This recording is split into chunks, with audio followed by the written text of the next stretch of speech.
Fox 61 News at 6 starts now. Now at 6, new information about the death of a baby girl. It goes without saying that the circumstances of this case are both horrific and heartbreaking. The search continues for the suspect, the girl's father. Christopher Francis Queenie is well known to law enforcement as well as Naugatuck police. He has an extensive criminal history. He has a history of violent offenses. He has posed a danger to the public previously. What we're learning tonight.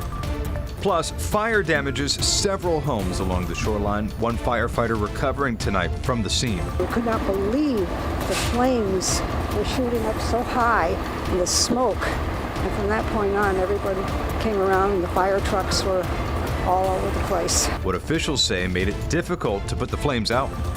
And bad blood with Ticketmaster. Let them come before a committee of the United States Congress and blame Taylor Swift. I want to see that happen, because it is utterly cynical and manipulative. Local officials calling for change after issues with the site is becoming something we know all too well. Our favorite home team, the Road Race Ruckers, are back at it and getting ready for the Manchester Road Race and then some. I'm Jim Altman. We're in East Granby today. More ahead on the Fox 61 News. And talking turkey at the White House. President Biden continuing tradition as he pardons two birds with very non-main course names. The Fox 61 News at 6 starts right now. Good evening. Thanks for joining us here on the News at 6. I'm Ben Goldman. And I'm Jen Bernstein. It is day 3 of the search for a man who is accused of killing his 11-month-old daughter. Take a look at your screen here. Police are searching for 31-year-old Christopher Francis Sweeney. New details are unfolding tonight about this investigation. Fox 61's DeAndrea Turner joins us live from Naugatuck, where this investigation started. DeAndrea. Well, Ben and Jen, the community, they're still reeling tonight. Police officers and, of course, the family, they're just devastated about this. If you just take a look, you can see that there is a growing memorial in honor of the young life that was taken way too soon. It looked like a normal loving dad, but I would never imagine he would do something like that. Something that has neighbors on edge. Wow. And has a family now planning a funeral for 11-month-old Camilla Francis Queenie instead of her first birthday party. The manner of the death has been neck compressions as well as stab wounds. The investigators and first responders at that scene found Camilla's body in a state of dismemberment when they arrived at that scene. Her father, Christopher Francis Queenie, is now being charged with her murder. This is an unconscionable act. It is a heinous crime. And he's still on the run. Police say he had a tracking monitor on, which he cut off just hours before he committed the crime. He also destroyed his cell phone. Run-ins with the law isn't something that's new to Francis Queenie. He is currently out on almost $375,000 in bond. Although Francis Queenie is a repeat offender under the Connecticut Constitution, bail must be set in all cases unless someone is charged with capital felony. Former Connecticut State Representative and criminal justice professor Mike Lawler says had he not been able to post bail on new charges, he would have not been released from prison on those charges. There was just a session last week by the Sentencing Commission where this very issue was discussed. I think, a number of states have recently changed their bail laws. To me, there's no reason why Connecticut shouldn't attempt to do the same thing. It's complicated. You need the legislature to change the law, and you also need to amend the state constitution, which you could not do before the November election in 2024. So it would take a while to make those changes, but I think they're long overdue and they should be made. Multiple agencies across Connecticut, including state police and the FBI, are hunting for a man they describe as armed and dangerous. The message to Francis Queenie is turn yourself in immediately. We will not rest until we take you into custody. And you guys, we reached out to the state attorney's office about this, but they said that they cannot legally provide a comment. And again, Franceschini is considered armed and dangerous. This man on your screen, he is considered armed and dangerous. And if you see him, immediately call 911. In Naugatuck, DeAndrea Turner, Fox 61 News. DeAndrea, thank you. Moving on here, growing calls for action today after a noose was found inside of a regional high school in Hebron. The district was swift to condemn that incident. Now, police and the NAACP are getting involved. Samaya Hernandez joining us live in Hebron with more on that. Samaya. Good evening. Well, there's a school board meeting happening in just a few minutes here, and parents are expected to sound off on this issue. Now, Connecticut State Police are investigating, and the NAACP now launching its own investigation.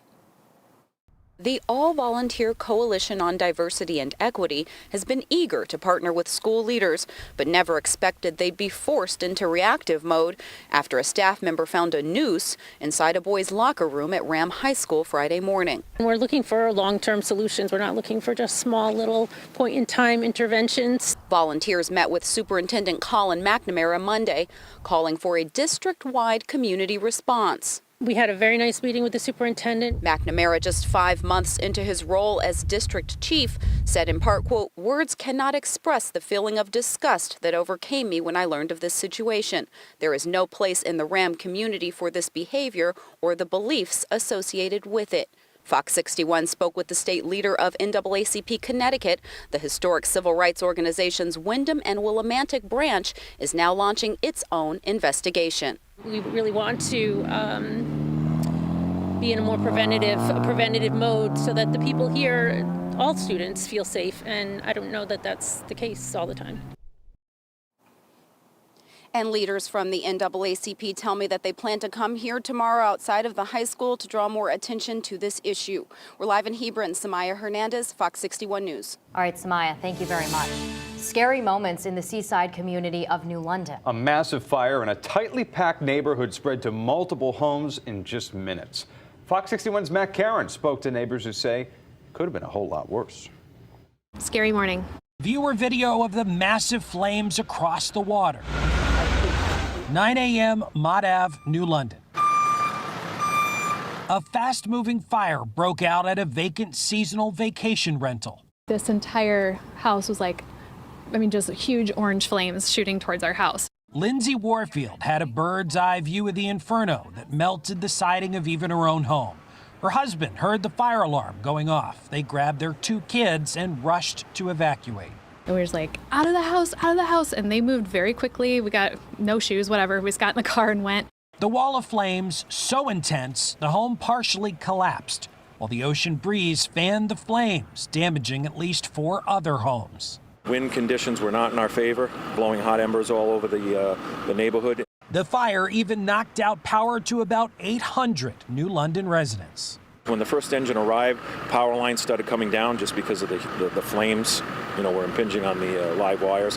So they were coming down, so they had to kind of relocate the engine so they wouldn't get, zapped by the electrical.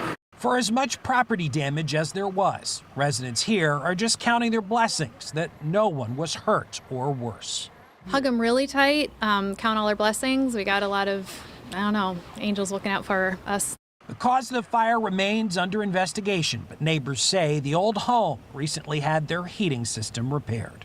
We have been seeing steam coming out kind of low over here all week.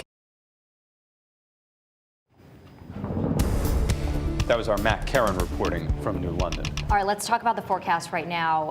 A chilly weekend, to say the least, across the state. And many people, though, looking to Thanksgiving right The sun was out, but man, it was cold. Chief Meteorologist Rachel Frank joining us now. Hi, Rachel. Today was cold. It was, but temperatures are actually going to be heading up in the days ahead, which is perfect news because not only is the weather quiet leading into the days ahead of Thanksgiving, but we are also talking about milder temperatures so you can get stuff done outside outside, run those errands, or travel somewhere without any weather issues. 37 degrees right now in the Hartford area, but I think it's that wind that gives the air that extra little bite. Lower 40s for the New Haven area. And here's a look at current wind gusts out of the southwest, up to about 30 miles per hour. But notice it's really just southern Connecticut where that wind hasn't diminished just yet. Temperatures right now are in the 30s inland, near 40 at the Connecticut shoreline. And things are quiet here across not only the state, but really the entire Northeast. No weather issues heading through the evening tonight. 9 o'clock, we're in the upper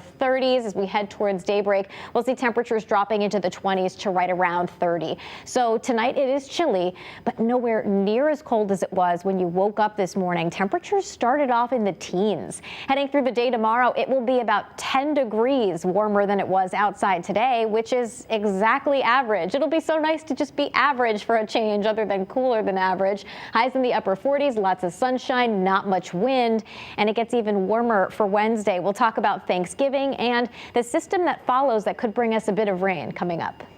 Rachel, thank you. A man from Durham is facing charges for allegedly threatening a delivery driver with an axe. Police say the driver attempted to deliver packages to a home on Commerce Circle, which required the recipient, Michael Salvatore, to show identification. Salvatore tried using a Social Security card, which didn't meet requirements for the delivery. The driver requested photo ID, and then Salvatore went back inside before returning with an axe and demanded the driver leave the packages in the driveway. Salvatore is now facing charges. The delivery driver was not injured. Well, new tonight, Attorney General William Tong is launching an investigation into Altice Optimum after hundreds of consumer complaints.